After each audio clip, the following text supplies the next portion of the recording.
Good evening. Welcome to the City of Sugar Land City Council meeting for Tuesday, May the 6th. A little bit about our agenda tonight. In a minute, we're going to recess and we're going to go into closed executive session. Be about 15, 20 minutes max. And then when we come back in, we'll reconvene. We'll do the invocation, we'll do the pledge, and then we've got a number of recognitions that we'll go through. So at this time, we're going to recess and we're going to go into executive session.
This time we're going to go ahead and reconvene the meeting.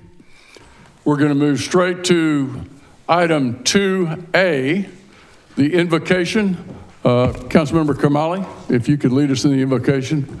If you could please stand.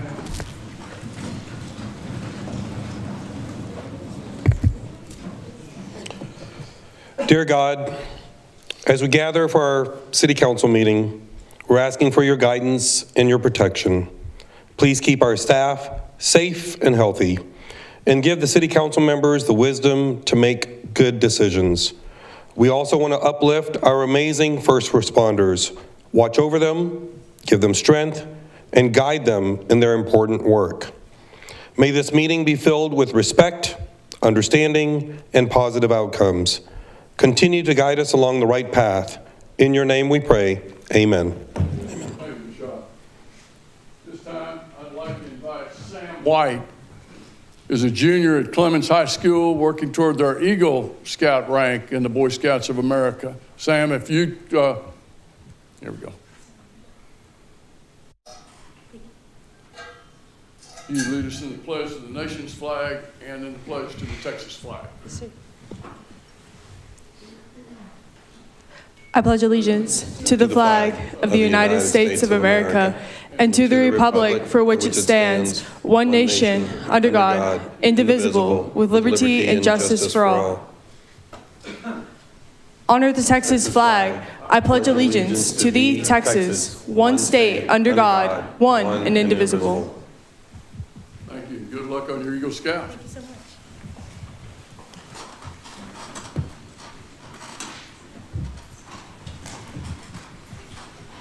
You go ahead and be seated.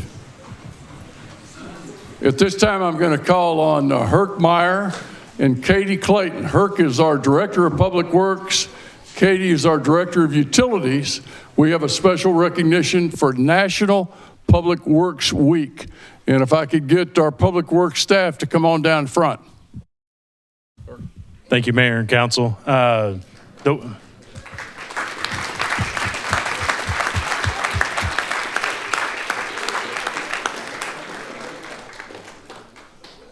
Find you some room.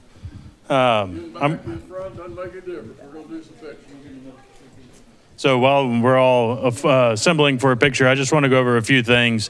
The third week in May is National Public Works Week. This year's theme is people, purpose, and presence. And so with that theme is Public Works is very people-driven. Come on in. There we go. All right, we're going to have to squeeze in here.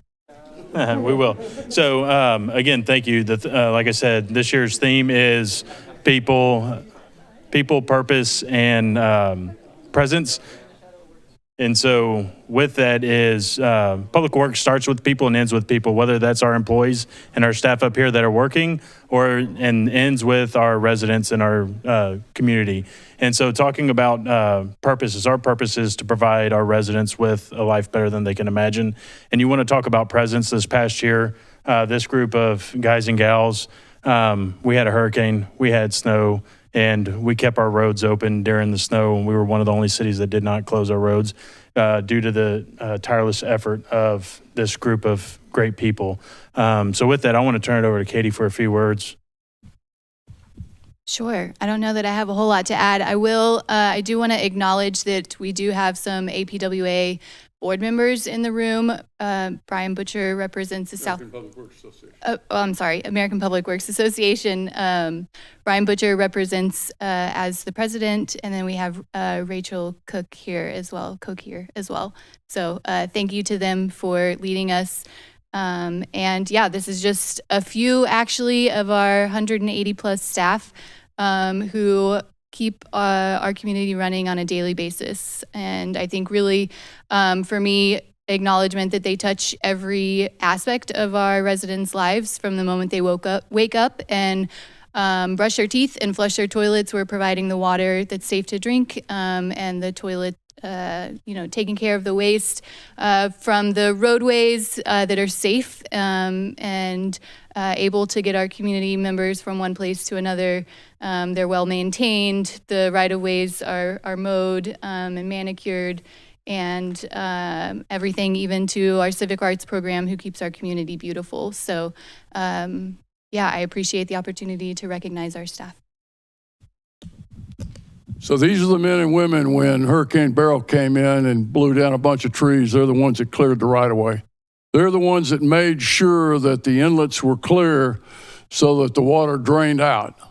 They're also the ones during Beryl that when power's out, and we've got 96 lift stations, I think, they're the ones that make sure that we do bypass pumping so we don't have sewage in the streets. And so I don't think we can say enough times thank y'all, for the work that you all do. A lot of us are safe in our houses when you guys are out there cleaning up the stuff and making sure that everything works. So I want to tell you, from all of us, from the council, from city staff, from our residents, we want to thank you for a job well done. Let me read the proclamation.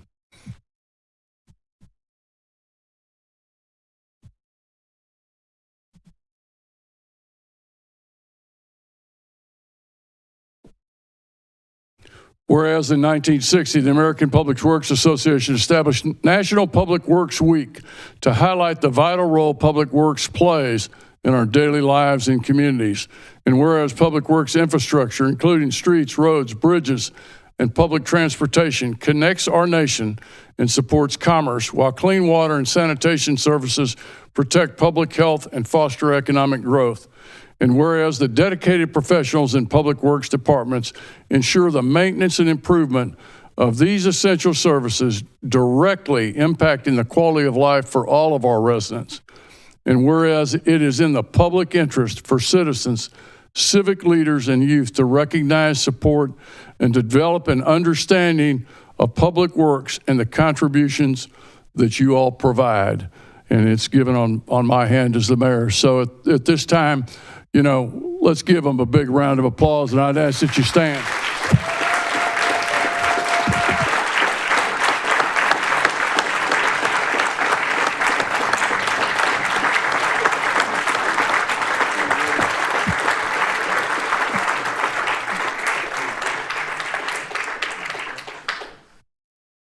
All right, we're going to get a picture. Council members, probably just stand back there. I don't think y'all need to come down.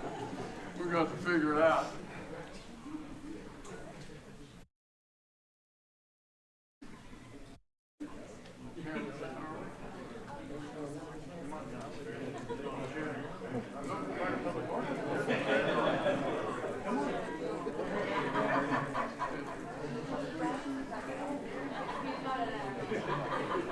He's coming down. Where's Brian?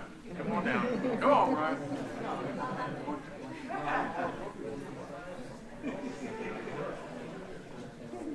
Hey, Brian, why don't y'all come on down a little bit.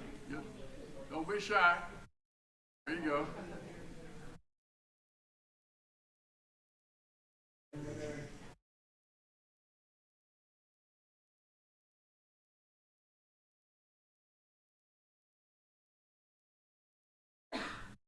Thank y'all. Thanks again.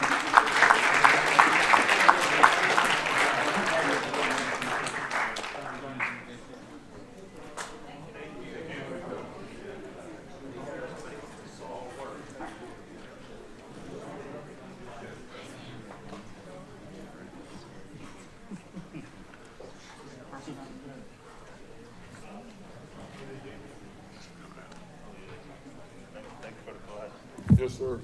Anytime.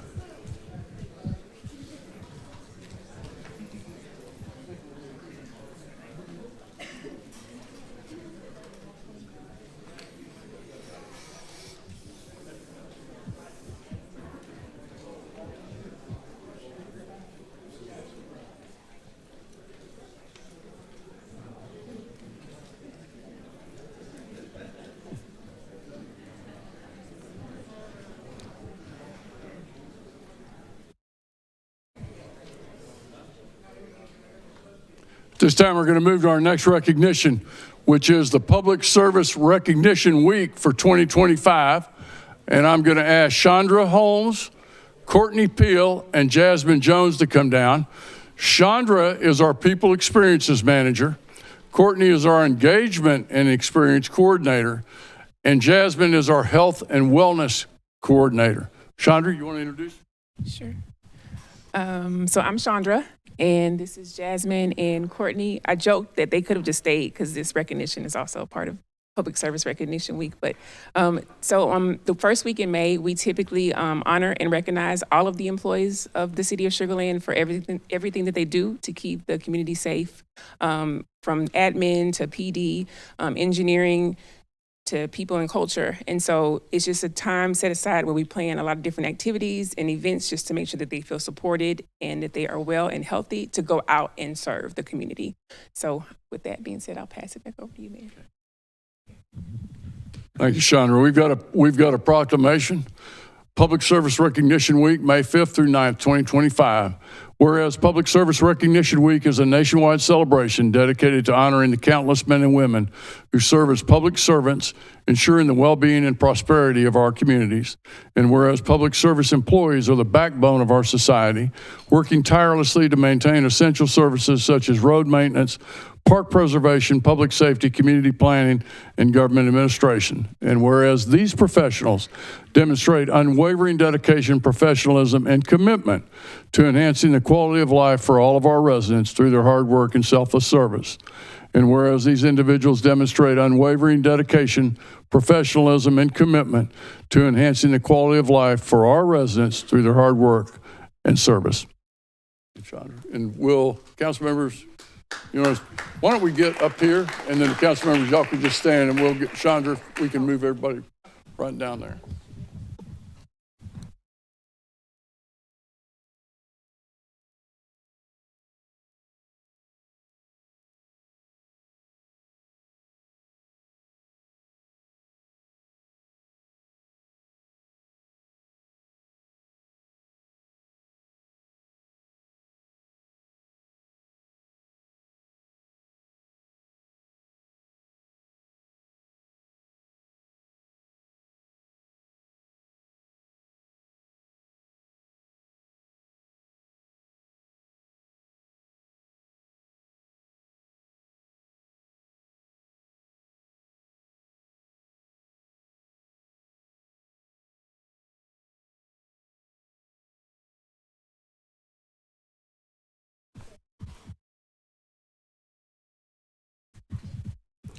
Now we got a special recognition for Miss Brenna Cosby, who dedicated 25 years of her life to service for the Fort Bend Education Foundation.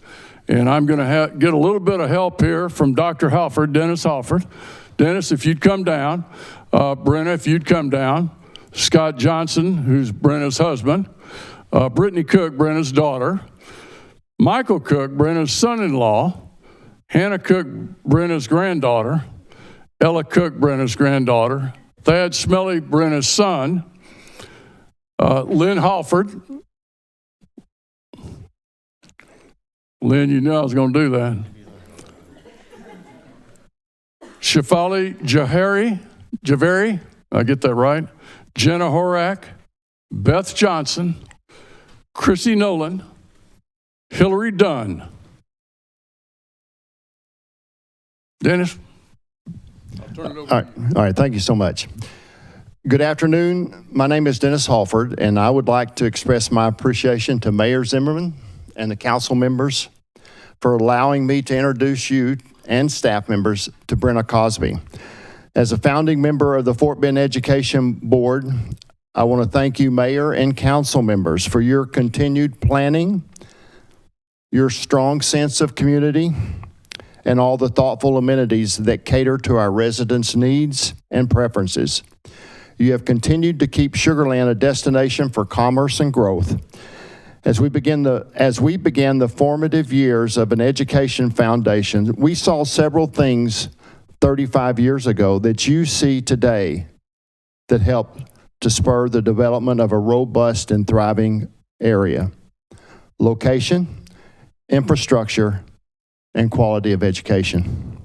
We began a dream that has grown to significant heights over the last 2.5 decades, and this is attributed to Brenna Cosby, our retiring director, whom we are celebrating today.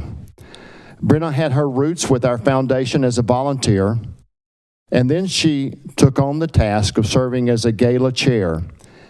It was at that time we as a board were without an executive director. We looked at each other.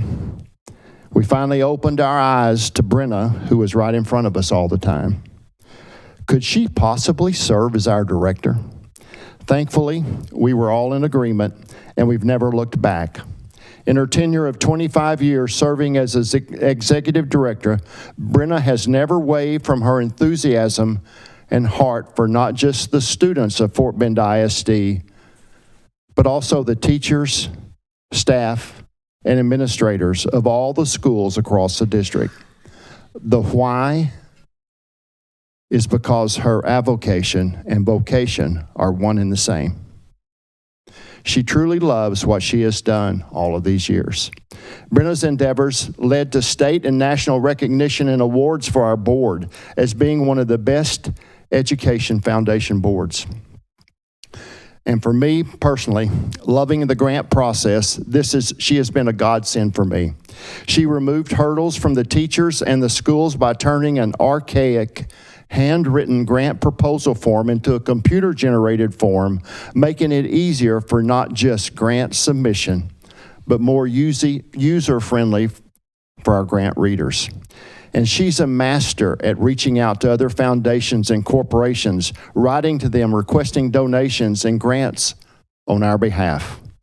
And then when we finally got our town center, this beautiful city hall, and the Marriott, she continued to be our chief negotiator for contracts year after year to make sure that we could have our gala in our own backyard. Speaking of fundraisers, she got the schools involved, with each school making baskets that often pertained to the theme that year of the gala to sell in our silent auction at the event. And maintaining our old fundraisers, such as the successful golf tournament that we have every year at Sweetwater Country Club, the Sugar Shindig, where we celebrate with our teachers, the campuses, and the staffs. And this year, well, we started a new fundraiser, pickleball. Anybody like to play pickleball? That will be one of our fundraisers you will hear about. All of this, and Brenna never made it about herself, but it was for the kids in the classrooms and the teachers wanting to turn on the lights of knowledge in the students across the district, as they knew that they were molding and shaping our next leaders. Oh, it did not stop there for Brenna, as she orchestrated a program with Rice University in their MBA program, where a group of students broke down every aspect of our board, how we marketed it, what we did, how we did it. And I can remember sitting on campus at Rice that evening during their final presentation for their grades, when they gave us their recommendations for what they called KPIs, Key Performance Indicators. These are the same metrics that we use to this day in an effort to continually keep us sharp as a board, to remain on focus with our mission as we enhance the education process in innovative ways. Bottom line, this year we gave $805,000 directly into classroom teachers across the districts on all levels. Oh, and by the way, Brenna, in your tenure, that number is $35 million.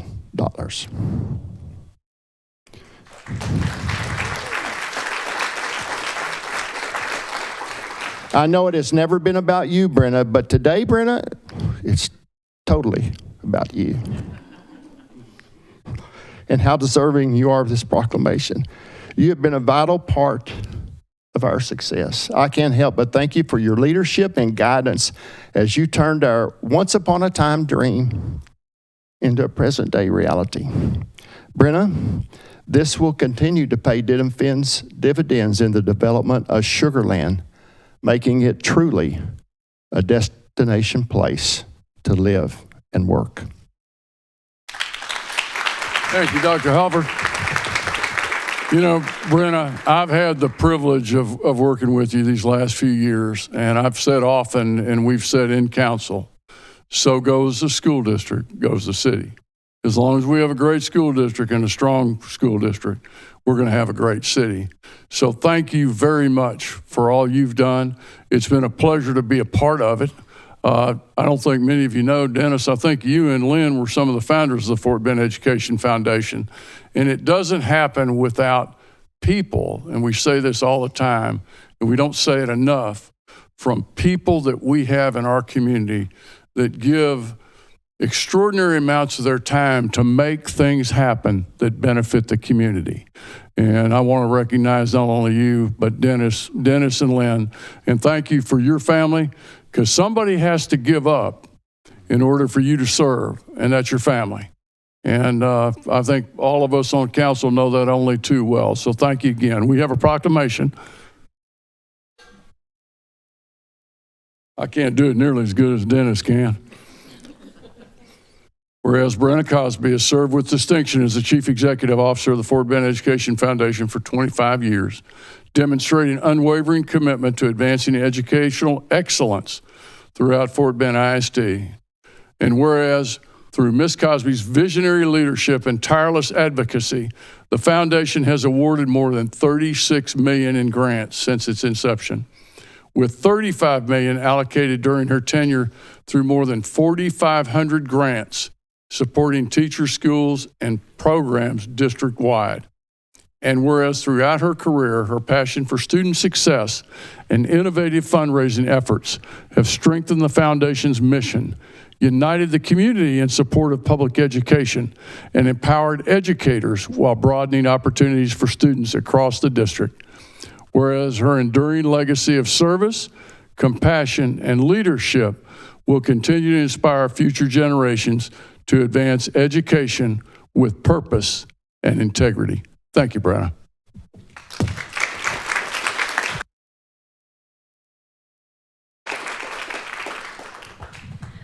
One of the things I'd like to say, thank you, Joe, is, and this is the honest to God truth, you can't run an organization like this without volunteers.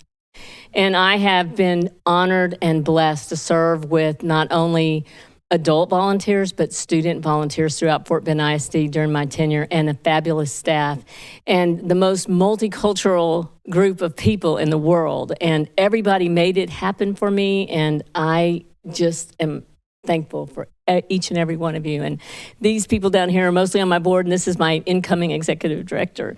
And they came up to show out for me today, and I really love you all. So thank you. And thank you, because somewhere along the way, you've made it happen for us as well. Council members, can we get a picture? I'm going to get y'all to move back here in front of council.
We're going to move now to item number 4, public comment.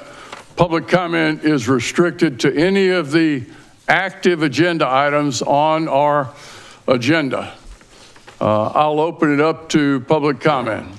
Anyone? Seeing none, we're going to close the public comment. We're going to move to the consent agenda. Consent agenda is going to be taken as one motion for all the items unless a council member wants to pull any one of the items. At that time, we'll take action on the overall, and then we'll take whatever gets pulled. Do I have a motion? Got a motion by Watley. I got a second by McCutcheon. And it's a hand vote tonight. In favor? Aye. Everybody, and it's unanimous, 7-0. Thank you, council members.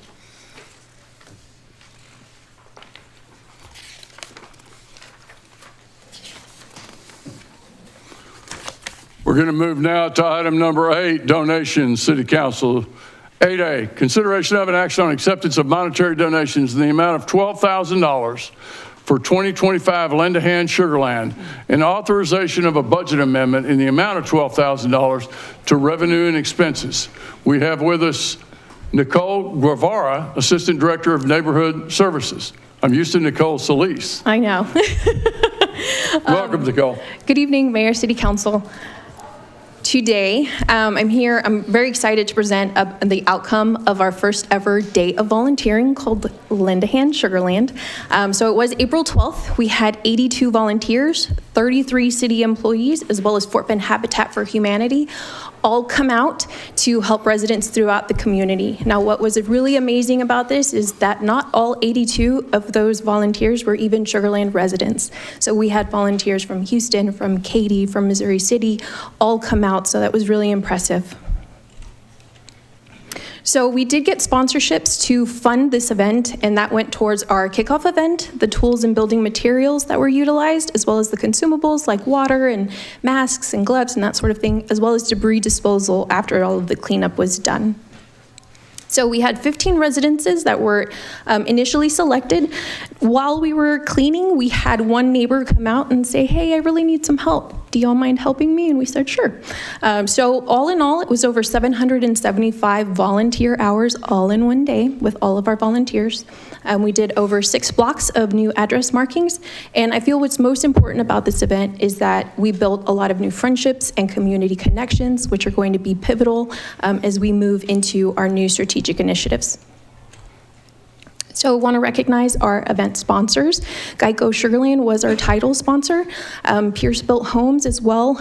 This funding was absolutely vital. We wouldn't have been able to have this event without our sponsors. We also had in-kind donations. Republic Services sponsored roll-off containers that were placed throughout the community. Lowe's provided materials, and Big Frog Sugarland actually sponsored all of our city staff shirts. We also had some other supporting, event supporters that participated in the actual kickoff event.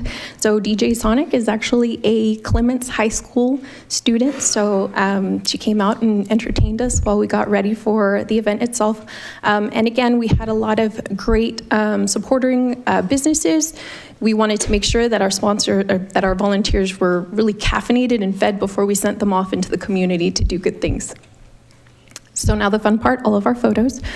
We did have Chadwick, the gentleman speaking there. He is the owner of Geico Sugarland, so he shared some words of support. We also showed off our new tool lending trailer, which we utilized pretty much every tool in there during the event. And we had lots of groups. So this group right here is actually Fort Bend Habitat for Humanity. They did a lot of work at a home in Mayfield Park, rebuilt an entire porch, helped with a lot of repairs there as well as cleanup.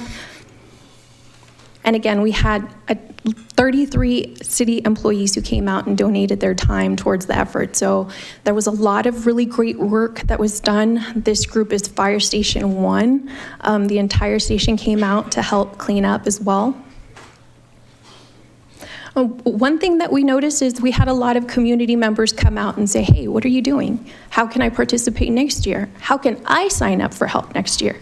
So we already have our plans for next year, so everyone please mark your calendars. April 11th, we do plan to expand to include more properties as well as broaden the actual scope of work.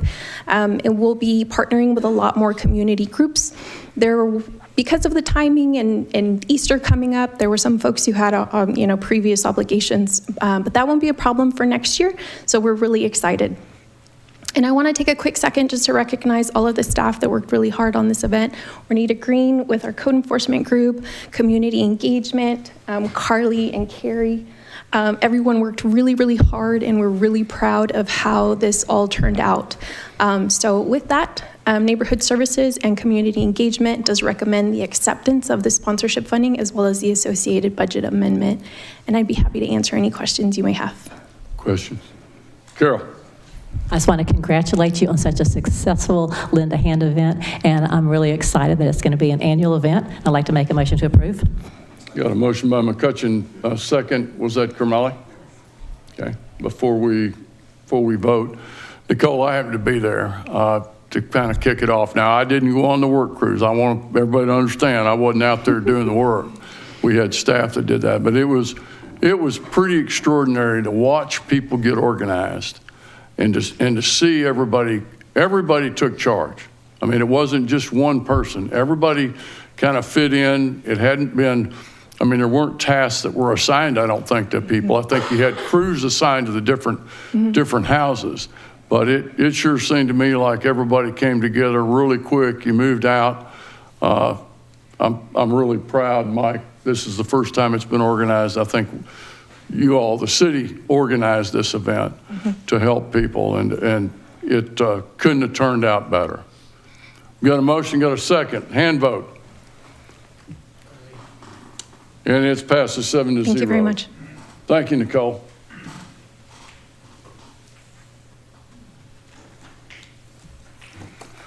We're going to move on now to item number 9, contracts and agreements, City Council. 9A, consideration of an action on authorization of a contract with Metro Fire Apparatus Specialists, Inc.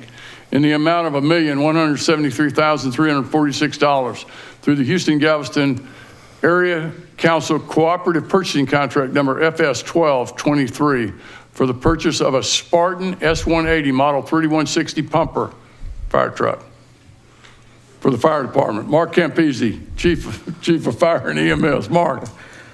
Hey, good evening, Mayor and Council. Appreciate it. Take a few minutes, real brief, to take you through this. And there's actually two items up, and we kind of lumped them together just for the sake of time. So I am excited and pleased to be able to come forward to ask for consideration on our first large spend from the 2024 GO bond. We were blessed by the voters and the support of the community, and this applies to Proposition A when it comes to public safety fire apparatus replacement. And so a little bit of background, we're looking to replace an engine and a ladder truck in FY25 this year through this funding. And just for your reference, we try our best. Our idea is to stay with the 20-year life of these apparatus. And so 15 years of those apparatus are spent as frontline, considered staffed and responding to emergencies.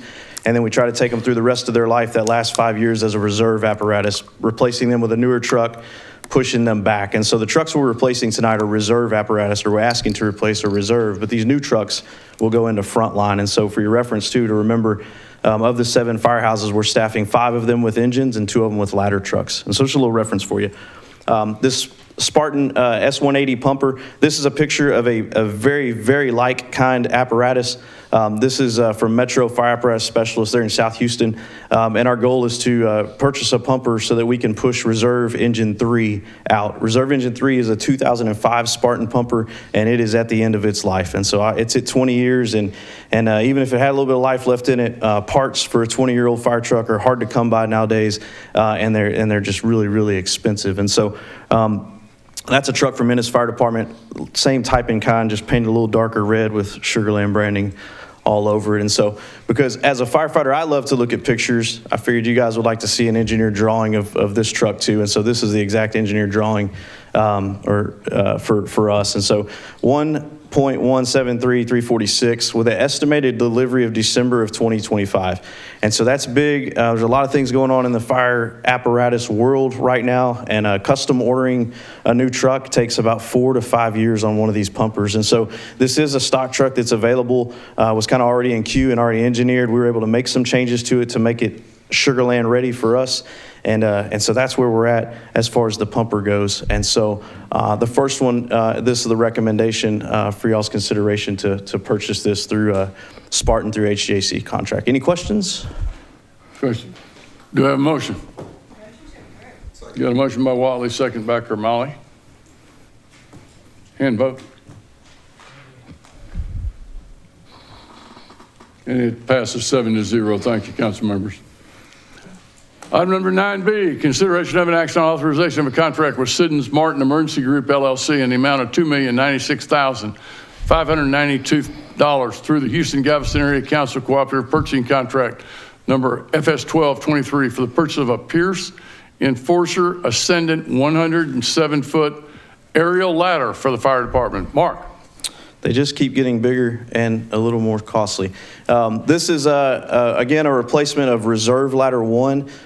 This is a Pierce, so it's a different brand of truck, but we run primarily two brands in the fire department, Spartan or Pierce. We're comfortable with both. They both serve us very well. The replacement of Reserve Ladder 1, like I mentioned, Reserve Ladder 1 is a 2007 75-foot. So it doesn't quite have the reach that this 107 will, and so that's important to us as far as deployment goes. And then it's been responding as a front line since February of last year.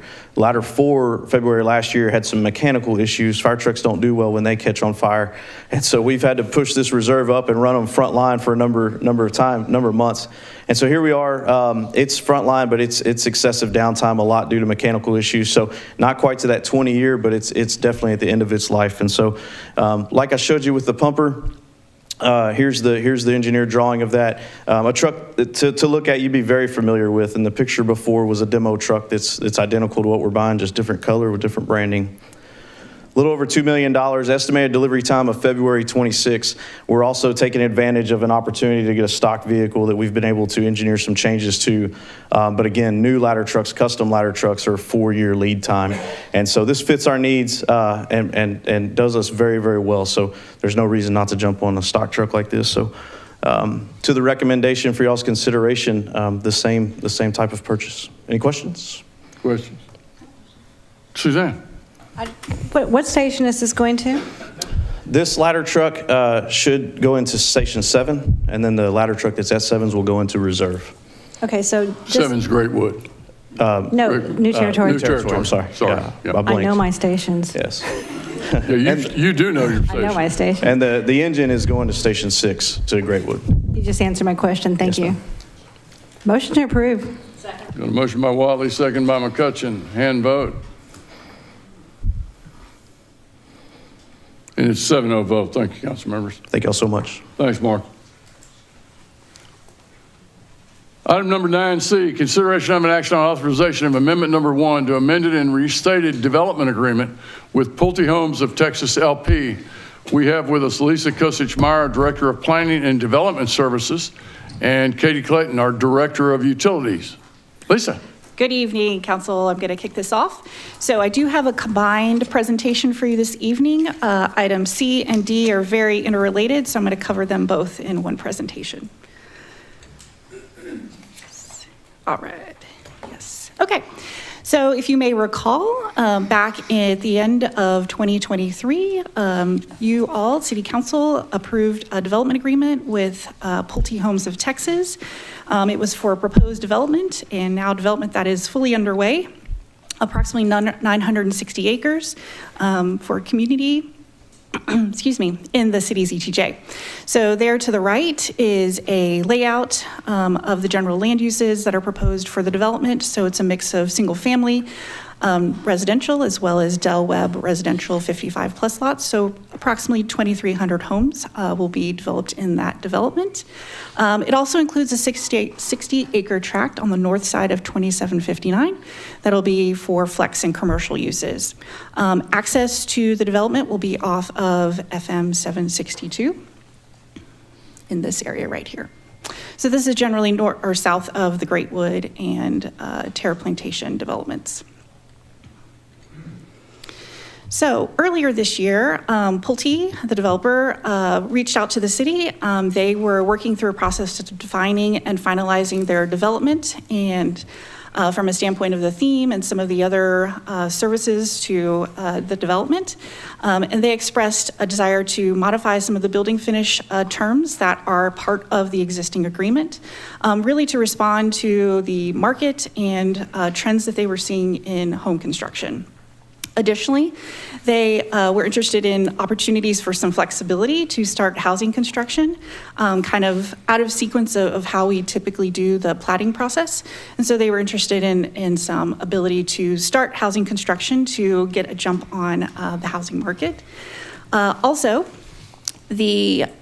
since the development agreement was originally approved at the end of 2023, in order to start the development, the district, the MUD District 269, entered into a couple of interim water and emergency interconnect agreements to get some water service going to the site.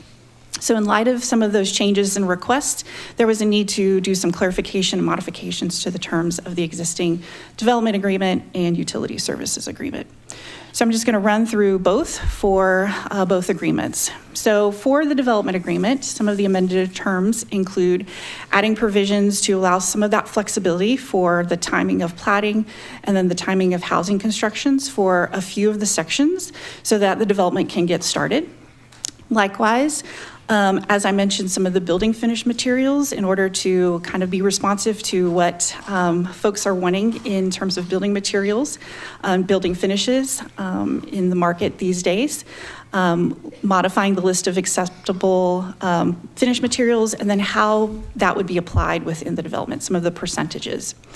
Also, modifying some of the procedures for permitting and inspection of model homes, treating those while they are model homes as non-residential and kind of office space that would go through the city's permitting and inspection process. Also then, as mentioned, reflecting the separate interim agreements that the MUD has entered into with Plantation MUD and Quadvest for some of those temporary water supplies to serve the development as it gets underway, as well as working out the terms and responsibilities for the operations of those temporary water supplies while the regional plants are being constructed. And then lastly, updating the date for the reimbursement of the design fees for those regional facilities, as well as clarifying some of the sidewalk ownership and maintenance responsibilities within the district. And then now jumping to the utility services agreement. Again, this was an exhibit agreement to the original development agreement. It was officially approved in May of 2024. And it's really the agreement that outlines the terms for the services that are provided by the city to the Rye Hill subdivision. In terms of the amendments, they really are to align with the development agreement amendment for the water supply, the interim water supply, as well as adjusting the timing of the regional plant construction to align with the most recent schedule. And then lastly, adding a term and an exhibit that outlines that the district would have a responsibility for storm drain oversizing if they wish to work with the city to serve that property. So with that, the recommendations in terms of the amendments were reviewed with the Council Intergovernmental Subcommittee, both in March and at their April meetings. The subcommittee provided feedback, which have been worked into the agreements that are before you this evening. So with that, recommend approval of the execution of the First Amendment to the amended and restated development agreement between the city and Pulte Homes of Texas. And then following with item D, the approval of the authorization of the First Amendment to the utility services agreement. Be happy to answer any questions. Thank you, Lisa. Open it up to questions. Nishat? Lisa, Yes. who's going to be responsible for the sidewalks? I saw that was one of your bullet points. Yes, so in terms of while the development is still within the ETJ, it would be the any of the common areas, HOA would be responsible for that. And then the private, any of the private, I guess you could say the homeowners, sidewalks that are in front of the homeowner's property, that would be the responsibility of the district, and then eventually, if and when annexed into the city, it would be the city's responsibility. So it's not our responsibility until annexed? Correct. Okay, thank you. Anyone else? I'll make a motion to approve item number C. You got a second by Karmali?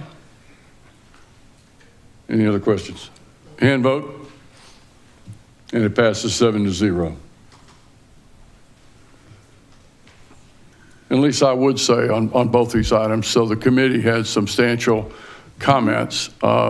Originally, there were, how should I say, 2.5 years worth of lots. We rolled that back pretty substantially. Yes. To where we We're comfortable. I think we were fair to respond to the market, but not to get ahead of ourselves.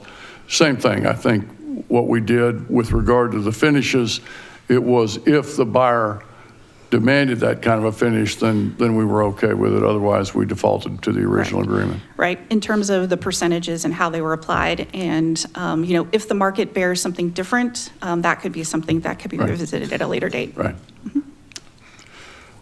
Now we'll take up item number D, consideration of an action on authorization of amendment number 1 to the water supply, wastewater treatment, and reclaimed water supply services contract with Pulte Homes of Texas LP. I'll make the motion to approve. Do I have a second? Second. Got a second by McCutcheon. Any questions? Vote at this time, please. And it passes 7-0. Thank you, council members. Thank you. This time we're going to move to item number 10, ordinance and resolutions of the City Council. We're going to take them out of sequence. We're going to go to item number B, second consideration. Consideration of an action on City of Sugar Land ordinance number 2366, an ordinance of the City Council of the City of Sugar Land, Texas, amending the land use designation of the Imperial Highway 6 area on the future land use map in Section 5 of Chapter 6 Land Use Plan of the City of Sugar Land Comprehensive Plan. We have with us Ruth Lomer, our redevelopment planning manager. Ruth. Good evening, Mayor and members of City Council. I too have a combined presentation because these two agenda items are interrelated, and at your last meeting you did kind of take them together for discussion, and so I'm going to do a single presentation for the two and then ask that you consider them separately.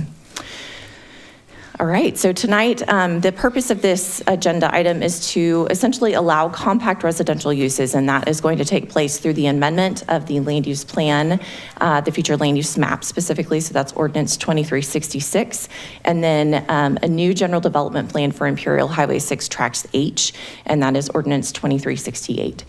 So as a reminder, like we talked about last time, this is staff initiated. We don't have a developer that's driving this proposal. We just want to open up the site for the possibility of residential to take place here. There's no guarantee that we will see that happen. It just depends on the market interest. So first, 2366 is amending the future land use map. So this is changing the map from regional, commercial, and services to neighborhood activity center. It's for the area here that is circled by the red circle. It is shown in pink, which is neighborhood activity center. That designation does allow for compact forms of residential, such as townhomes, urban homes, cottage court homes, senior living, and multifamily. And then Ordinance 2368 is the new general development plan for Imperial Highway 6 District Tract H, which is about 30 acres. And it is adding 3 different types of compact residential uses: live, work, townhome, and urban home. And that general development plan, we took the last one that had been done and made changes to it to create the new one. And that included eliminating references to other areas of Imperial that are not here in the Tract H area, as well as updating some of the exhibits and removing some that were not applicable. So the major changes, though, were adding those 3 new uses. So these are just some images of the types of homes that we're talking about when we say compact residential. So you see townhomes, you see urban homes, which are these kind of detached but closer together homes here that we have here in the city. So just a recap on the community engagement that we've done for this. We did have public hearings at the Planning and Zoning Commission for these two items on January 23rd and March 27th of this year. Following that meeting, we had some discussion with some residents and the HOA, some of the representatives, and then decided to host a community meeting back on March 6th. And then you'll recall that we also had public hearings at your city council meeting on the 15th of April. For that community engagement, we did provide notification and invitations in a variety of ways, including the required notice for the public hearings of the 200-foot mailers and notification in the newspaper. But in addition to that, we also placed a sign on the property on Imperial Boulevard. We notified the neighbors via Nextdoor, and then we also provided notification to the HOA, which they then forwarded to the whole Imperial community, which was 563 approximately residents that were emailed this information. And the HOA did indicate that they had not received any kind of responses, positive or negative, in response to those emails. And so then kind of the feedback and the responses that we got as a result of all of those notifications and invitations was we had 15 people attend the community meeting, and then at the various P&Z and city council meetings, we've had about 10 people who have either commented prior to or actually spoken during the meeting or had inquiries prior to the meeting. And so in total, all of that, we've had 3 people that have expressed opposition to residential uses.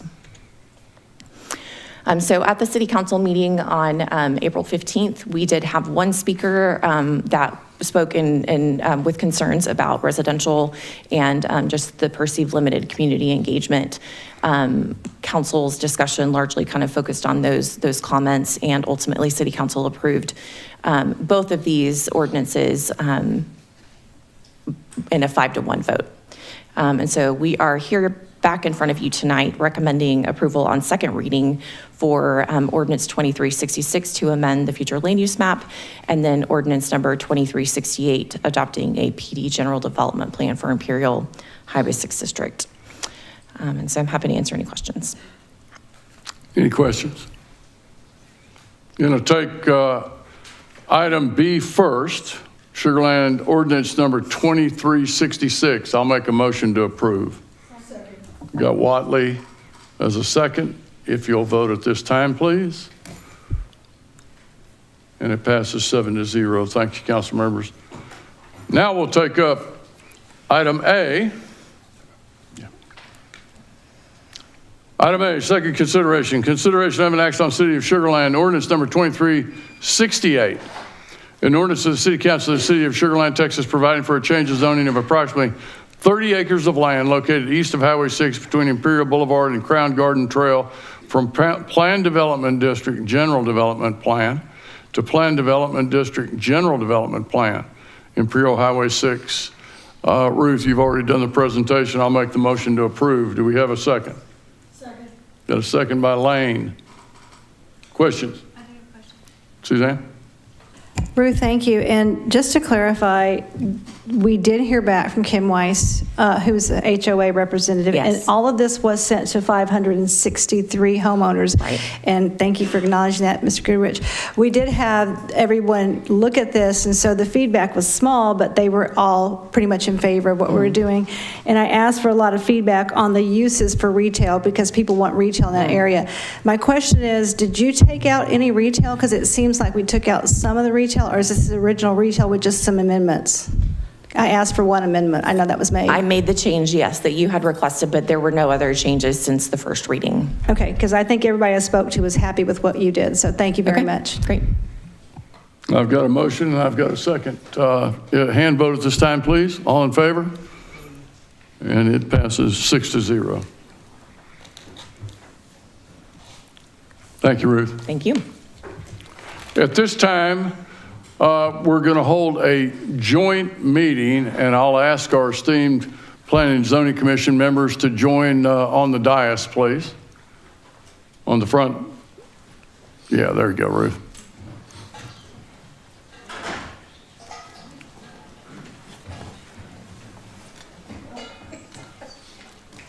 I think we got a spot for everybody up there.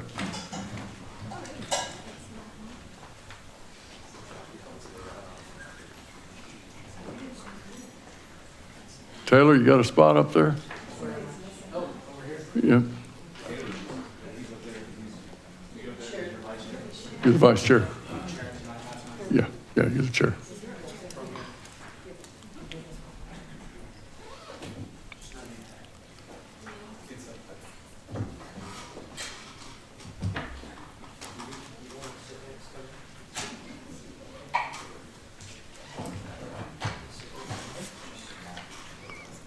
Welcome, Taylor. I'm going to go ahead and let you open, go ahead and convene the Planning and Zoning Commission.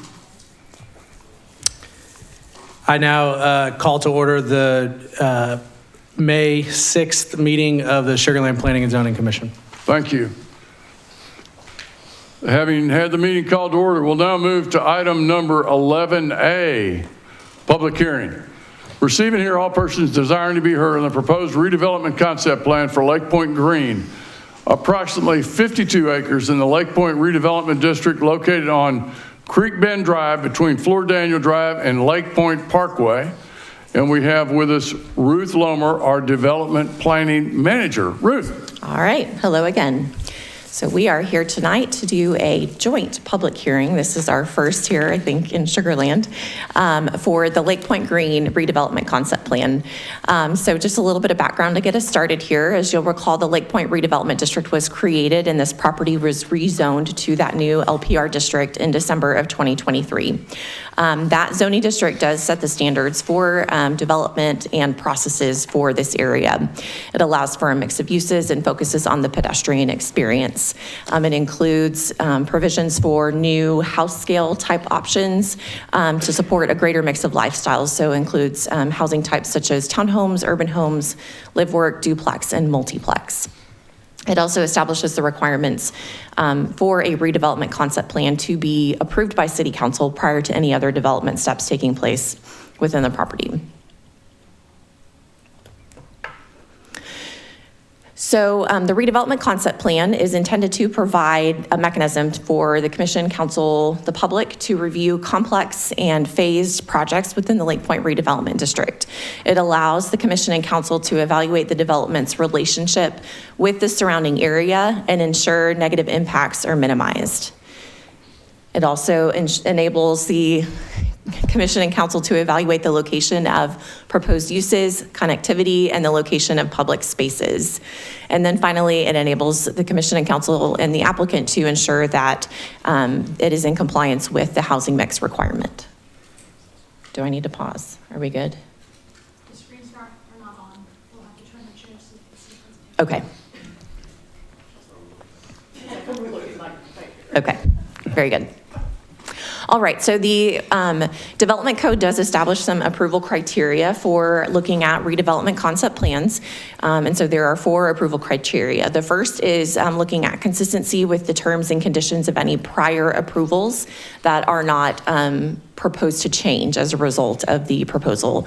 In this case, there's not any prior approvals in place that remain intact. The second one is looking at consistency with the comprehensive plan and any other applicable plans. So I've just gone down here and looked at a few of those plans, first being the mobility master plan. Creek Bend Drive remains a minor collector, which is consistent with what's shown on the thoroughfare plan. You also have the Parks Rec Open Space Master Plan. They are including 5+ acres of civic and open space, and so that is consistent with what is called for in that master plan. And then finally, the land use plan. So this area is designated as a regional activity center. It includes about 150 acres of retail, office, hospital, residential. It was amended in December of 2023 to reflect the changing market conditions. We did at that time increase the overall amount of residential that would be anticipated in this area. And we also increased the number of multifamily. Also looking at the goals in the land use plan, it directs us to create mixed-use activity centers and specifically indicates that activity centers should include public spaces for gathering and shared experiences, and that RACs, or regional activity centers, should have a central gathering space. And so you do see that provided in the Lake Point Green proposal. Goal 3 of the land use plan is to encourage residential options. Specifically, Policy A talks about promoting walkable neighborhoods through the development of compact forms of single-family residential, and provides for compact walkable residential within activity centers. And so again, that's what you're seeing in the Lake Point Green redevelopment concept plan. The next criteria that is established in the development code is consistency with the purpose statements and applicable standards of the development code. So in this case, we're looking at compliance with the housing mix requirement in the Lake Point redevelopment district. It does state that they need to have a minimum of 3 types of housing. On the concept plan, they are showing 4, so it is consistent with that requirement. It also requires that they have a minimum of 5% of the land be civic space, so that would be about 2.6 acres, and they are providing 5 plus, so somewhere over 5 acres on the plan. And then the final criteria is that the development considers the existing roadway network and minimizes impacts to the surrounding area. So probably the biggest component of this is that they are maintaining Creek Bend Drive in its existing location. So that will minimize disruption to traffic flow as it is today, because people continue to use it the way that they are using it. I think it's also important to note that the anticipated vehicular traffic volumes as a result of the development are not expected to exceed those that would have been generated at the time that the existing office space was fully occupied. And so that street was built to handle the amount of traffic that is expected to be there. So redevelopment concept plan, what is it, what isn't it? It is a general concept plan that shows the location of development areas and streets that form them. It shows civic space, proposed housing types, location and number of multifamily, and connectivity to the surrounding areas. So again, it's a very general conceptual look at how the site is proposed to be developed. It is not intended to be a specific set of regulations because we have those already in the Lake Point redevelopment district as it's codified in the development code. And it's not intended to be a detailed site plan. So we will be working with the applicant to further refine the exact layout of the streets and the lots and those kinds of things. They will be platted just like any other subdivision coming through the Planning and Zoning Commission down the road. But having the higher level concept plan allows some flexibility so that we can work with them to accommodate changes as they might come down the road that we might not be able to anticipate today. So here we have the proposed redevelopment concept plan. It is slightly revised from what you saw at your workshop a couple of weeks ago, but the general ideas are very similar. So in the light yellow here, you have what they're designating as townhome, urban home, and live-work mix zone.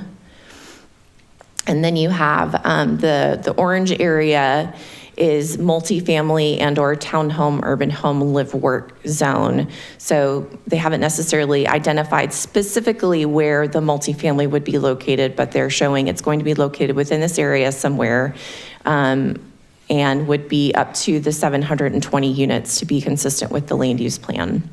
And then they have this civic and recreational zone here, which they're showing as 5+ acres.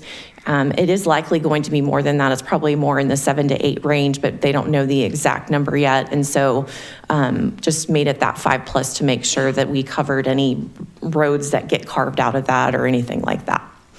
And then finally, they did add, in response to the conversation at the workshop, they did add some areas here showing some optional commercial development zones. So there's some opportunity for inserting some commercial development there. And then finally, they're showing an access easement here along. There is, to address this property right here, it's 2-point-something acres. There is an existing access easement kind of in this general area. It may be that it remains in that exact location where it is today, but they are interested in engaging a conversation on moving that. And so the way that they've shown it on the plan as it is provides that flexibility where it can either stay where it is, or if there's an opportunity, if there's mutual agreement between the property owners that need to agree, it could also potentially potentially be moved. But we did want to make sure that they showed on the plan that they are going to show access to that site. So just a recap on the community engagement that we've done so far, you will remember that these two groups were together just a couple of weeks ago on April 22nd for a joint workshop. A lot of the conversation that the commission and council had related to the fact that the development was only residential. You may recall the developer at the time did indicate that they are not seeing a market for commercial in this area right now. They did anticipate potentially doing some kind of pop-up or temporary commercial uses within the civic green space potentially. And then, as I mentioned, they did add that those areas where they could do some potential commercial in the future. There were also some other questions related to parking for events in the civic space, price point of homes, and consistency with the land use plan. The following evening, we had a community meeting where we had almost 100 people in attendance, which might be the most I've seen at a community meeting. So that was impressive. A lot of the comments and questions kind of focused on traffic, housing types, and price point. There were questions about the ownership and the programming of the civic space, as well as impact to schools and construction impacts. And so the applicant was able to address the community's questions and concerns during that meeting. So we are here tonight to have a public hearing. We did send out the required notifications via the 200 feet to mailers to 200 feet within the property, and then in the newspaper. We also placed the information on Nextdoor and sent it to the HOA, and then sent it directly to over 375 contacts that we have, and also those attendees at that community meeting. We sent a follow-up email to them to make sure that they were aware of tonight's public hearing.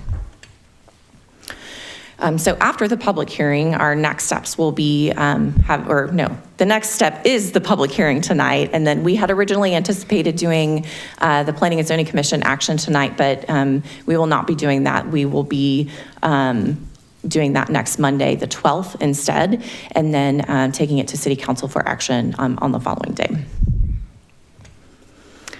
So with that, I'm gonna step back so you can hold a public hearing, and then I'm happy to answer any questions that you have.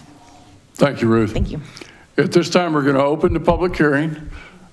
We presently have 3 people that have signed up. We'll call them forward.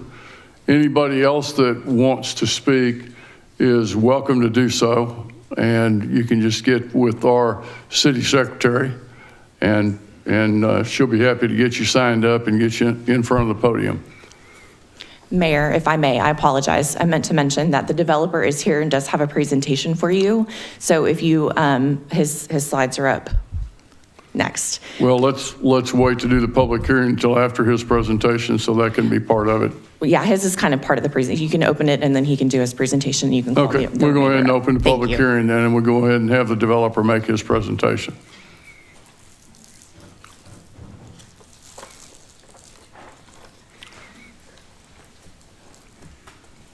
Mayor, council members, and commissioners, thank you for inviting me back.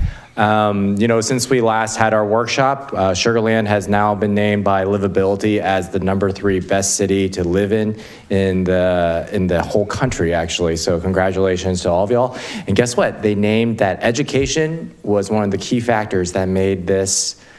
So in honor of, the work that Ms. Cosby was doing, that you guys talked about today. So I just wanted to congratulate you all for the great work that you guys have been doing. We are here to make sure that you guys will become #1 on the Livability Index, best city in the United States to live in. So today, I see some new faces, and I see a lot of faces that we've seen before here. And so I just want to quickly recap our project for everyone. Our main goal for this project is to build on the Brooks Lake trails that already exist around this area and underpin a lot of the pedestrian activity here, and to unify that with the existing trees on the Floor campus to create this sort of vibrant, naturalistic environment where people are living and playing, getting exercise and what have you. there has been an overall trend in the country where, everyone's heard of transit-oriented development, but there's this new thing called trail-oriented development. So in the past, in this city of Dallas, with the Katy Trail, that was catalyzed over $1 billion in new investment, commercial investment, and in Buffalo Bayou area on Allen Parkway, when they finished that part, it quadrupled the number of commercial businesses in and around that area. So, right now, this is the way that Lake Point Village, which is where the Whole Foods is, this is how they interact with the Brooks Lake Trails right now. It could be better, I would say. And so our thoughts are, how do we increase the vitality? There's still quite a bit of vacancy in the area. So how do we increase the vitality of that existing, this is the #1 Whole Foods in the entire state of Texas, actually, in terms of sales. Even with that, some of the restaurants continue to, turn over and things like that. So we're like, how do we increase the vitality of this area? Maybe we need a really big deal in terms of amenities. So to recap, the big amenities that we were talking about, the lawn. So I don't know, we just, walked the campus again today, and we just were sort of, again, captivated by where we're saying this lawn is. It's really in the center of the whole project off Creek Bend. And right now it's kind of cluttered with this mechanical storage and what have you. But once you demolish all that and get that, flat, open green space, I think is really going to be an amazing recreational area for the entire city. Of course, we've talked about the size of these things. The final number of what the civic and recreational green space is still subject to change. For the purpose of flexibility, of course, we've called it 5+ acres, but it's may end up being 7 or 8 or what have you. But given what that is, this is McGovern Centennial Gardens inside Herman Park. It is their central lawn, and it's just kind of like this sort of magnificent space that really kind of makes that museum district what it is today. The second part of it is the bridge. Now, this is right when you are crossing Fleur Daniel and you're entering development. How are you welcomed into Lake Point Green?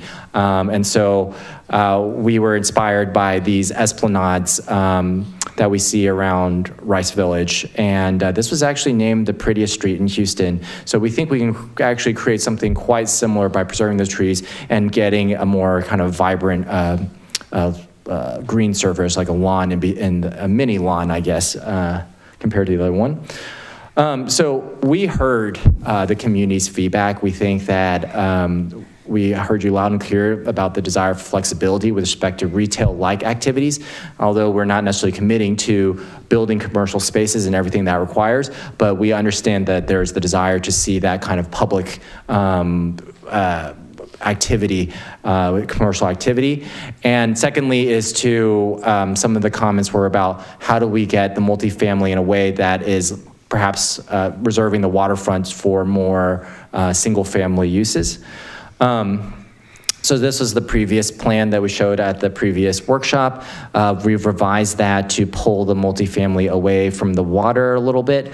And so these, you can kind of see the yellow here on the bottom right. Let me see if this mouse works. Right here. That has both some commercial flexibility and also single family closer to the water. And as well as in this area too, we're going to basically explore doing more single family compact residential in that area. So how that might look, you guys probably know how it looks right now because there already is compact residential along the waterfront, but this is Chicago along the river. So it's kind of like these compact residential townhouses there. And then even within the multifamily zones, we want to make sure that the ground floor of the multifamily feels open and doesn't feel like it's just lacking vitality. So we're going to sort of put down some of the community or the a building amenity such as the gym, the community kitchen, and things like that on the ground floor, just to give that sense of vitality in the public areas, as well as programming these spaces with things like food trucks and pop-up markets and farmers markets, et cetera, to give that sense of vitality. So here we have a range of examples from big to large. This is in Charleston, this is in Florida. So spaces like this, which are surrounded by single families, still can act as vibrant kind of catalyst for commercial activity, even though they may not be permanently designated as a shoe store or a coffee shop or a restaurant. So yeah, that's kind of recaps the overall how we've heard y'all's comments and the public's comments, the changes we've adapted, and we are looking forward to continuing this collaborative conversation with the community, with council and the Planning Commission. Thank you. Thank you. Mr. Mayor, do I need to formally open the planning and zoning meeting? I mean, I'm sorry, the public hearing. Go ahead. So I'll now open the public hearing for the Planning and Zoning Commission and receive all persons wishing, desiring to be heard on the proposed redevelopment. Okay. And we've opened the council public hearing. Our first guest is Susan Fortenberry. Susan, if you'd come forward.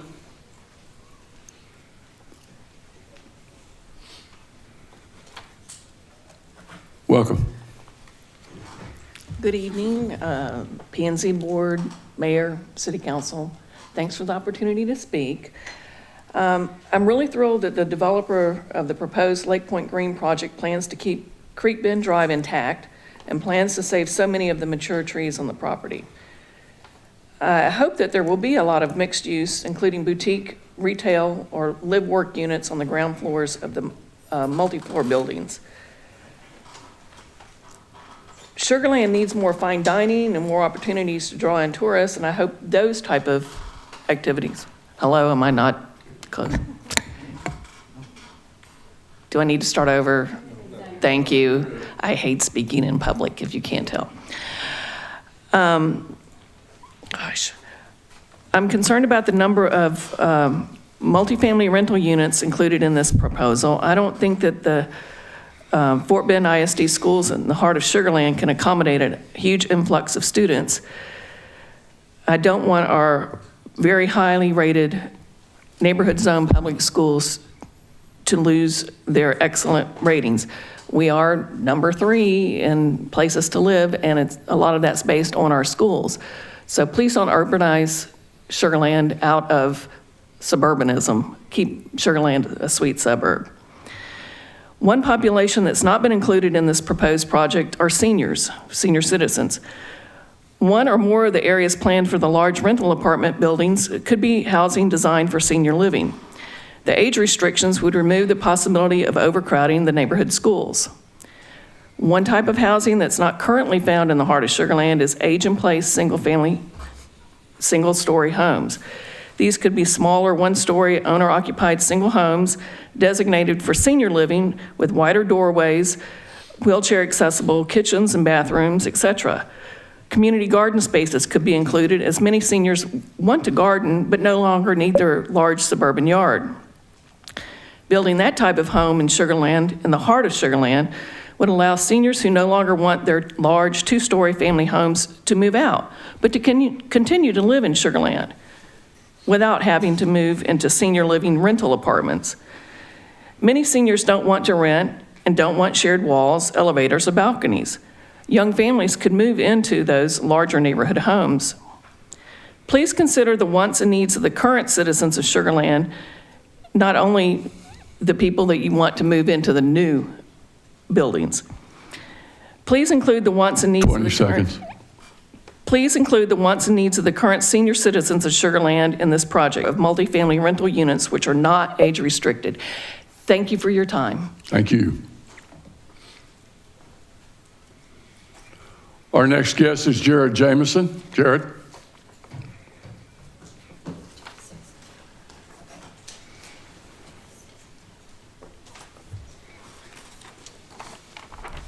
Mayor, Council, Commissioners, thank you for giving me the opportunity to speak.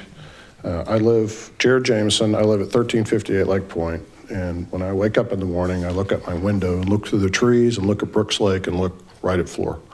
So I have a very vested interest in this particular project. I'm also, oh, and by the way, I have a chipping green in my backyard, so I could see a lot then too.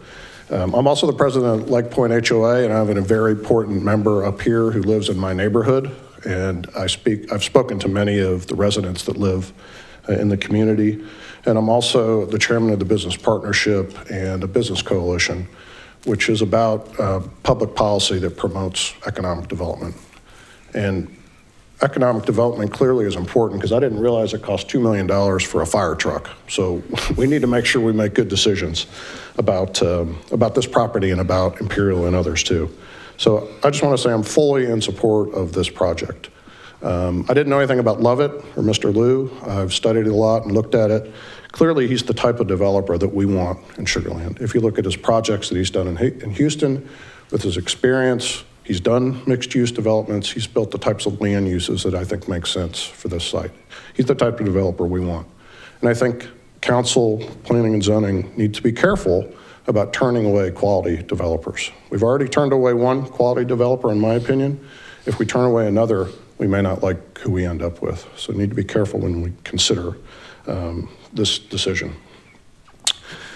It's pretty clear that from the staff perspective, and I heard it again today, that this development meets the requirements. It meets the requirements of the RAC, so it doesn't necessarily, this is what I understand. And by the way, my wife even threatened to join planning and zoning. She's got so interested in this project.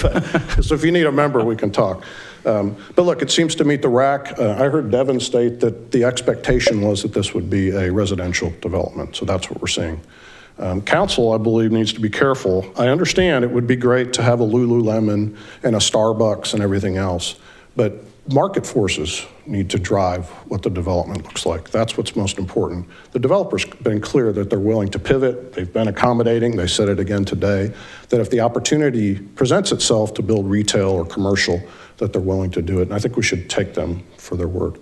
So I just want to state that I'm fully in support of this particular project, and I hope to see it move forward as soon as possible. Thank you. Thank you, Jared.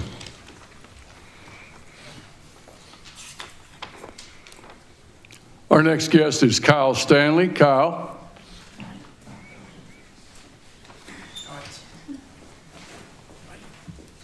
All right. All right, greetings to you, council. My name is Kyle Stanley. I live over in Sugar Creek, and I know very well, and you all know very well who I am.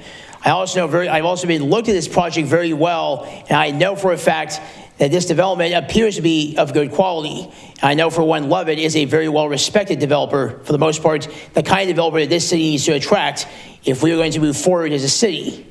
That being said, while I like the hub and spoke design, the fact that the trees are being preserved, not to mention the fact that the middle housing along the spokes is pretty much what is missing in the city, and definitely would appeal to all kinds of demographics, including of higher income, including young professionals and young families, as well as some wealthier executives, you could say.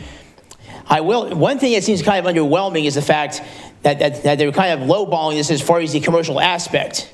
That's where we get to the hub of the project, which is for the most part appears to be designated as residential, and that is kind of cutting it short. As one commenter on Nextdoor said, and I say this, and it says. Well, it's kind of disappeared, but she was saying because it seems like it's all residential, it seems like we are fast becoming essentially the kid that gets left behind in class while all the other surrounding areas prosper. And that to me is what brings the concern for the most part that this may kind of for the most part sell it short. Because when you look at mixed-use development, for the most part, you have to look at areas like the Woodlands, Cinco Ranch, Memorial area, specifically around City Center. Which have been proven to be very successful by attracting a sizable number of young professionals, wealthier seniors, and other demographics who are drawn to the mixed use there because it balances the commercial aspects and the residential aspects that are desirable without denigrating the quality of life. because for the most part, from what I've observed, Sugar Land must go from an economic perspective in the direction of the woodlands. No excuses, no exceptions. And that is why I say, for the most part, while I do approve of this project, I recommend that the developers not be so short-sighted as far as the big picture, especially in the hub of the project, and should consider leaving the hub of it a blank slate until we can work to make it to a commercial development. Is well on par with the likes of Hughes Landing in the Woodlands, which is the example I long thought of with regards to Lake Point, and also in regards to utilizing that beautiful waterfront, because they would be 20 seconds. Because if it was nothing but residential, it for the most part would be a waste of valuable waterfront. I want the Dragon Boat races back again. I will close by saying to Jennifer Lane, thank you very much. Thank you, Kyle. For your service. Our next guest is Robert Karush.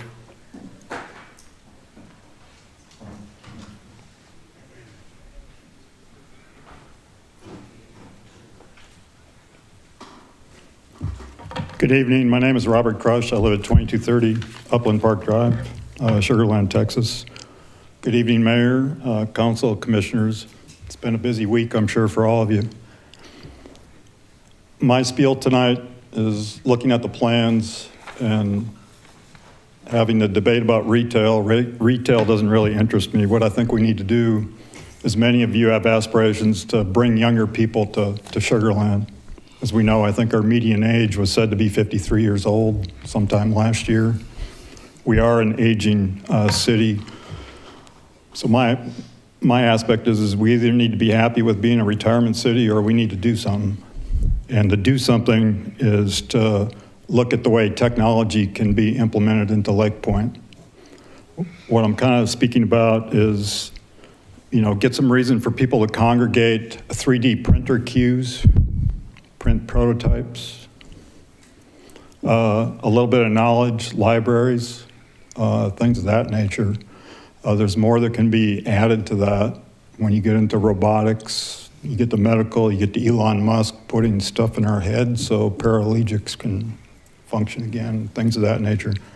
But I think there's an aspect in there.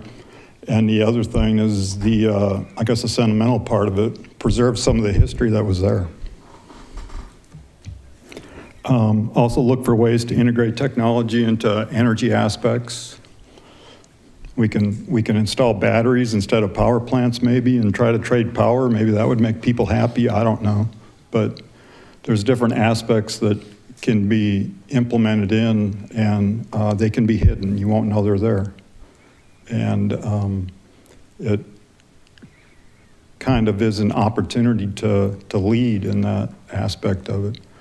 But if we continue to go down the road of being the suburb, the median age probably goes up, the houses don't turn over, the young families don't come.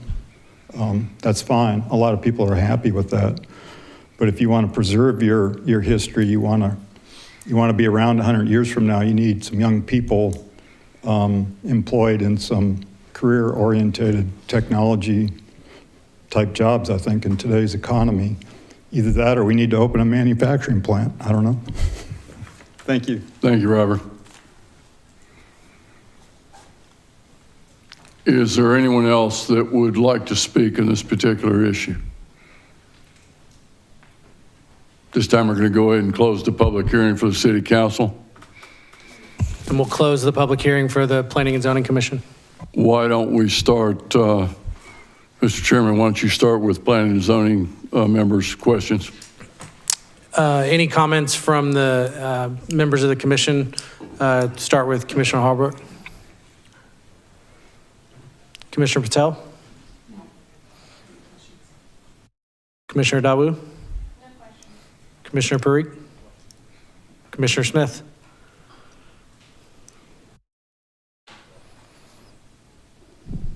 Thank you. So I'd like to recognize Levitt for coming in and adjusting the overview of what's to be developed in Lake Point. I think that shows the willingness to work with the city and to give us something that I think that we can really be proud of in Sugar Land. One question I have, though, is then what, so I know we're having the public forum now, but when we meet, then we'll action on it in our next meeting on Monday? Is that the intent? Yes, at your next meeting, you would be making a recommendation to the city council on the concept plan. Okay, so that's all I have. Thank you. Okay. That's all, Mayor. Okay. We'll go ahead and open it up to the council. Anyone? Carol? Thank you, Mayor. Ruth stated that the anticipated traffic volume won't exceed the traffic generated by the existing, million square feet of office. Was that based on any sort of a preliminary TIA, or was that based on just like a best estimate of traffic, of cars for each use? That was based on a calculation that was done by our engineering department. They haven't actually done the more detailed traffic impact analysis yet, but just based on kind of the typical volumes that are generated, that was how they calculated that. Okay, and also regarding the multifamily, is there any sort of a thought as to the maximum height, and are condos being considered for any of those units? Condos would be permitted here, and so I think, they would want to leave that open. The first question you had was the height. I don't think we have a maximum height in this district, except for the airport height hazard requirement, so they'll have to comply with that. Okay, and I love the idea of a possible community garden there. That would be really something neat. And also just want to say I very much appreciate the efforts to preserve as many of the beautiful mature trees that are there. And also I'd like to thank Susan, Jared, Kyle, and Robert for their public comments tonight. Thank you. Suzanne? I'll get to you, William. Thank you. I need to tell Lovett thank you, because we've had some conversations. Of course, I can't talk to you now, but I think Natalie will attest. I've gotten quite a few emails and phone calls, and I've actually reached out to people who were at that meeting. And the feedback that we received, you addressed every single issue we had, and it was evident tonight when you showed what we had going on and what you are proposing now. So thank you for addressing their comments and needs. And I want the public, especially my constituents, to continue to talk to us, because those comments are taken obviously very seriously, and I appreciate you taking care of them. So I think right now we're at a point where what we see is what we need, and I think the concept of all the entertainment and all the retail, we understand that's not what we need. What we need is a flexibility to have that pivot in those 3-year periods, in that 3-year period from now.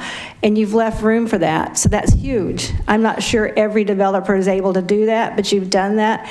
And when we realize that that's something we may want in the future, that ability is there. And it's important to remember we have that flexibility, and that is huge in this opportunity. So I want to thank you for that. And I want our constituents, or my constituents, to continue to reach out. So as we get a real plan on this, we can see what we need. And thank you. I just want to thank you for what you're doing. Thank you. William? Mine's going to be a very difficult question. Oh, boy. Not really. Okay, so the value of our overall city is well over $20 billion now. I'm just kind of curious, what is the value add to this development in an approximate, does that make sense? What is a value add? I'm not the right person to answer that question. Okay, I'm just kind of curious, because I know someone's going to ask me that. So Lovett did put together some estimated, assessed value based off of what it would be the increased assessed value on the ground. I cannot speak to potential sales tax, right, of new residents, but it was about 33 million in new assessed value or am I saying that correctly? 33 million in property tax revenue over a 25-year period. Wow. Well, I've just got to tell you, it's a beautiful project, and hearing that number, it makes... Yeah, so that's why I was looking. It's 33 million in property tax revenue over a 25-year period, but it's over 600 million in the assessed value. I was looking at the wrong column. Thank you. Good answer. Thank you. I, too, would like to thank the Lovett Group, Frank, your son. You guys addressed the concerns, particularly with the apartments, the multifamily next to the water. I like the way that you've looked at holding out the middle section and looking at additional programming that could come in the future.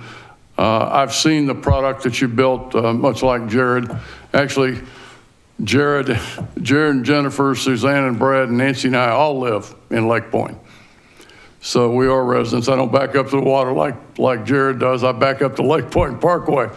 But we certainly, my wife certainly walks around there. She's excited about the new development, and we absolutely support it. Any other comments? All right. All right, thank you. Move on now. Mayor, close the public hearing. Yeah, we're going to have to close down. We're going to close the public hearing. Thank you, sir. And you're closed, okay? And then if you want to close P&Z. You're closed, okay, good. We're going to move on now to item number 12, City Council City Manager reports. Nishad, let's start with you. We'll keep it short, no report. There we go. Like the way you're thinking, Carol. Report. Stuart. I did a lot of stuff, but two things I want to highlight. Carol and I did attend the 27th Annual Investment in Youth Luncheon, and I want to mention that I actually was at the first Investment in Youth Luncheon, at which they served Brontosaurus steaks. Also, the ARC of Fort Bend Annual Awards, I had the opportunity to present Outstanding Educator Awards to my daughter Abby and my daughter-in-law Katie. Congratulations, Stuart. Suzanne.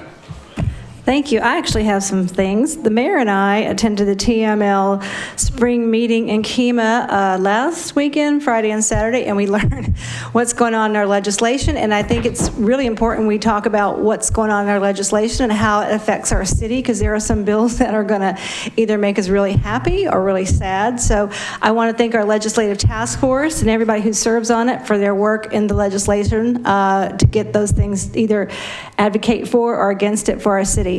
The thing I did today was incredible. I got to do career day at Brazos Bend for second, third, and fourth graders. I think I put one kid to sleep talking about governance and public service, but that was so much fun. So that's my report. William. I know Diana Lee's not in here, but over the last week, we've had 2 mountain bike events in our pump track area and the Memorial Park, Brazos River Park area. And I don't know, I'm sure our city could tell us another day how many visitors we had, the impact it had on our city. And I am so thankful that our Parks Department worked so well, diligently and aggressively to continue to bring these events. And I did ride in one of them and I survived. And I'm very proud of that at 57 years of age. Jen. I guess I'll wrap up. For those of you that didn't know, we had an election on Saturday, and we will be have a runoff. So we will, on May the 13th, we will seat a new at-large 1 council member and a new District 4 council member.